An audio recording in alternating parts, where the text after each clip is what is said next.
Hi guys, Aaron here. Today is going to be quite a busy day in the workshop, but in a different way than on other days, because today basically it's e-bike day. So what I have here is a Trek full suspension e-mountain bike. I'm going to do a full conversion on this, and yeah, stock. It's a pretty low-end bike with 9-speed 1x gearing, and I'm going to change that to a new Shimano SLX M7000 1x11.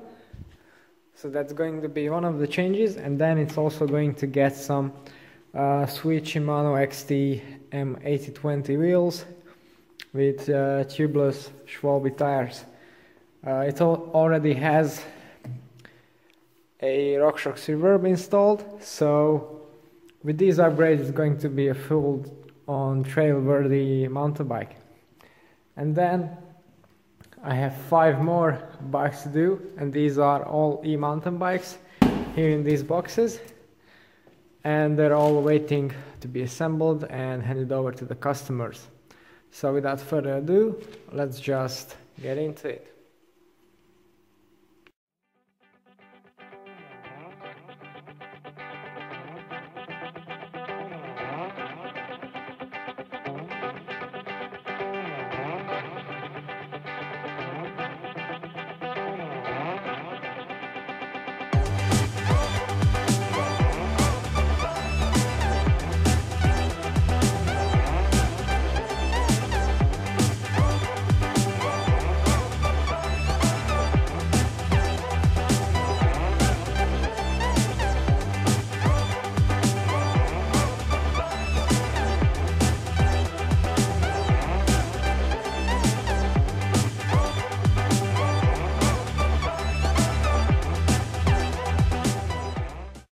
Okay, I've been making pretty good progress. All the bikes are now assembled. 3 over here on the charger. You need to condition the batteries first before using the bike. And then 2 more over there. I will also need to do the tubeless tire systems. The tires and the rims are all prepared. I just need to insert the valves and some sealant. But more on that later. We'll also check out those bikes. They are quite interesting in some features. But let's have a look at the Trek first. So yeah, I've stripped off the mag and the shifter, installed the new gear cable because it was frayed. It runs all the way through the frame up until the down tube, or the bottom part of the down tube, yeah, here. And I've noticed that this frame now also uses the control-free cable routing. Basically all modern Trek frames use this. It's the same on my Trek Boon. It's a really neat feature. It's basically a big hole in the frame that can be plugged in by different sorts of plugs. So there are different versions for 2 cables, 2 hoses, 3, 1 Di2, completely blank, etc. So really nice, clever system. And another interesting Trek feature is the knock block on the frame. You can see that the bar doesn't really move much more than this, and that's because there's a stop in the headset cap, and in case you would break that in a big crash, the frame also has these little rubber tabs to protect it. Of course, on an aluminum frame this is not much of an issue, but on a super light carbon frame, these tubes, large diameter tubes, tend to be very thin walled and thus quite brittle. This way they're protected, and it allows for the use of a straight down tube, which makes up for a stiffer frame. Then the most interesting part of this build, of course, the new parts. It's very different from what I usually do. As you can see, it's from the Blue Team now.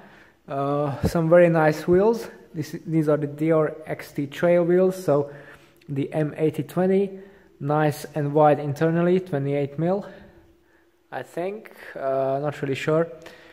Center lock hubs. Yeah, tubeless ready, tape from the factory, the valve is there. Then we have the rear one, very nice free hub, sound, straight full spokes, yeah, nice modern wheel. Also the DRXT decals look pretty neat. One thing that I was bit confused about is that you only get one lock ring for the discs. Now at first I thought it was stupid, and then I figured out how it is. So with the rotors you get another type of lock ring which works with the cassette tool, and this works for 12mm through axles and 9mm quick releases, but it doesn't work with 50mm through axles. So if you got two center lock rotors, you get two of these, and then you only need one of these. So yeah, it makes sense now. Also 2 or 3 rotors for an e-bike, it's kind of a necessity. Then adapters for that. This is the SLX rear mac, 2 SLX cassettes for the 2 wheel sets. Remember, we have that street tard stock wheel set that will still be used. It's kind of a dual purpose bike, chain and the thumb shifter. Finally, some Hansdampf tubeless ready mountain bike, proper mountain bike tires. Okay, these are the components. Let's just put it together quickly and see how it rolls.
Okay, the track is now ready, and I have to say it finally looks like a proper mountain bike.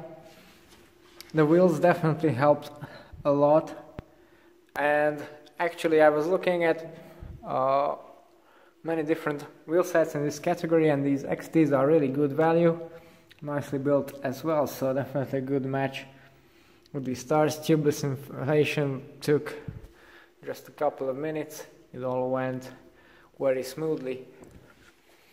Now we have a normal 11-speed group set on there instead of that really beginner grade 9-speed Alivio or whatever that is. Nice big 1146 cassettes on both wheel sets, so this will be used for the town, and this is for proper mountain biking.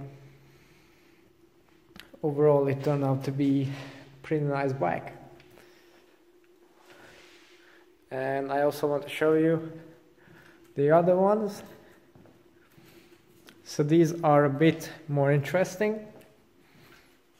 KTM e-bikes. Actually the first time I owned a proper bicycle and started riding was a trail bike from KTM.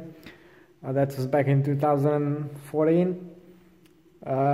From that time a lot has changed in the world of mountain biking, and these new bikes reflect that. So if you look closely, the front wheel is a 29er with a 2.3 inch tire, but the rear one is a 650B Plus wheel with a 2.8 inch tire. So that makes for no front end squirm, good precision in handling at the front. I'll still get the traction benefit and the plushness of the Plus tire at the rear, which I think is quite clever. Essentially, an off-road motorcycle is designed in the same way. It also has the SRAM EX drivetrain, EX1. This is an e-bike specific. It has only 8 gears and a super massive chain just to withstand those higher powers and torques that are caused by the Bosch e-motor. And this is the first year that the battery is integrated into the down tube, and yeah, that allows the use of a regular bottle cage on the frame, on the main frame, which wasn't really possible beforehand.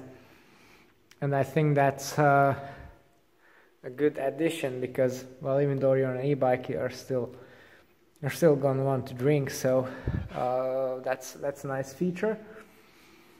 On the front there's a Fox 36 performance version, and finally they are using the 20mm through axle in this Boost standard. Yeah, the Fox 36 supports that, well, basically since it was launched, but I never really saw anyone using it. Now we have compatible hubs, so it's all well and good. Also large downhill specific Shimano Z brakes. Yeah, you definitely need a lot of braking power when you are riding an e-bike like this. It's heavy, it has big travel, you're going to carry big speeds, so you definitely want that. Although I'm surprised they haven't spec'd the new SRAM code brakes. And yeah, I can't really say there's anything wrong with these Shimanos, but I don't like having mismatched brakes from the group set, so I definitely wouldn't choose it this way. Yeah, perhaps even the suspension is Fox, so I would prefer a Shimano Fox setup or a full SRAM setup. This way it's a bit mixed up. On the rear, nice big piggyback shock with lockout. That's also new from last year. And also the geometry, I don't know the exact numbers, but the wheelbase is visibly longer than previously, and the head angle is visibly slacker. So previously KTM were making quite average looking and performing bikes with open mold frames, but they seem to be stepping it up with clever design and clever spec choices. Okay, I think this is all from today. It's been a long day, I've not managed to do a lot of work, and I hope you've enjoyed this little detour into the world of e-bikes and mountain biking from the regular stuff that I'm showing you. If you want to see more of these, then don't forget to tune into the channel and subscribe. Thanks for watching, and see you next time.